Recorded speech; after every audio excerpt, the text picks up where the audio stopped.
মন থাকিলে চন বাকৰি মাটিতে ধন হয় তাক প্ৰমাণ কৰিলে টিয়ক চাওদাং গাঁৱৰ মেধা ছাত্ৰী সুস্মিতা গগৈয়ে সদ্য ঘোষিত হাইস্কুল শিক্ষান্ত পৰীক্ষাত টিয়ক উচ্চতৰ মাধ্যমিক বালিকা বিদ্যালয়ৰ পৰা 5টা বিষয়ত লেটাৰ সহ 90% অধিক নম্বৰেৰে শিক্ষাৰ্থীৰে উত্তীৰ্ণ হৈছে এগৰাকী মেধাৱী ছাত্ৰী পিতৃ মাতৃয়ে দিন হাজিৰা কৰি নিজৰ সন্তানক যিমান পাৰে সকলো সা-সুবিধা দিবলৈ চেষ্টা কৰি আহিছিল যদিও সেয়া পৰ্যাপ্ত নাছিল সুস্মিতাৰ বাবে অৱশ্যে অভিভাৱকৰ দায়িত্ব পালনত কোনো দিনে অভিযোগ নকৰা সুস্মিতাই অশেষ কষ্ট স্বীকাৰ কৰি নিজৰ অধ্যক্ষাৰ জৰিয়তে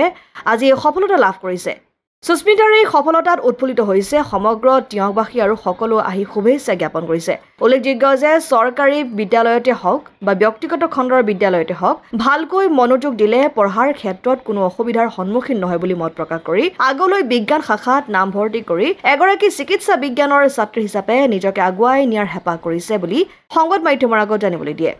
হঠাতে দিয়া হল তথাপিও ভালে লাগিছে বাৰু আশা কৰিছিলা নাই আশা কৰা মানে ঠিকে আছে বাৰু মই যিমান এনেকৈ আশা কৰা নাছিলোঁ মানে মই পৰীক্ষা দিছিলোঁ আৰু যিমানখিনি পাৰোঁ নিজৰ পৰা চেষ্টা কৰিছিলোঁ বাকী সেয়া ভগৱানৰ ওপৰত আছিলে যিমানখিনি পাৰোঁ কৰিছিলোঁ যদি ভালকৈ কৰিছোঁ তেতিয়া মানে পাইছোঁ তাৰ কেনেকুৱা হ'ল টোটেল তোমাৰ ৰিজাল্ট ভালেই হৈছে 5খনত মই লেটাৰ পালোঁ মেথছখনত পোৱা নহ'ল আৰু লগতে পাৰ্চেণ্টেজ মোৰ 90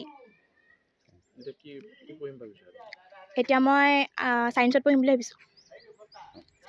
মোৰ ছায়েন্স ভাল লাগে পঢ়ি আশা মোৰ এনে ভাবিছোঁ মনতে মানে 12 পঢ়াৰ পিছত এনেকৈ মেডিকেল লাইনতে কিবা পঢ়িম বুলি নাই মই নাভাবোঁ মানে চৰকাৰী বিদ্যালয়ত পঢ়িলেই যে মানে বেয়া হ'ব মানে ভালকৈ ইমান পোৱা নাযায় পঢ়িব মানে ভালদৰে তাত শিকোৱা নহয় বা প্ৰাইভেট বোৰ্ডে শিকোৱা হয় কাৰণ চবতে একে আপুনি চবতে ভালকৈ পঢ়ায় মানে শিক্ষাগুৰুসকলে ছাত্ৰ ছাত্ৰীসকলক ভালখিনি দিবলৈ বিচাৰে সেইটো কাৰণে যিখিনি পঢ়াইছে প্ৰতিখন বিদ্যালয় মানে বিদ্যালয়ৰ লগত কথা নাই তাত শিক্ষাদান কৰাসকলৰ কথা আৰু আমি কেনেকৈ তাত মানে আয়ত্ব কৰিব পাৰিছোঁ কিমানখিনি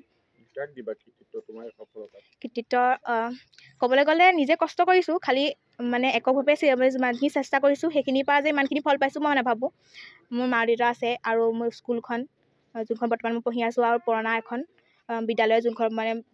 8লৈকে পঢ়িছিলোঁ তাত মই তাৰপিছত 9 আৰু 10ত এই বৰ্তমান বিদ্যালয়খনত পঢ়িছোঁ আৰু লগতে MJB টিউটৰিয়েল তাৰ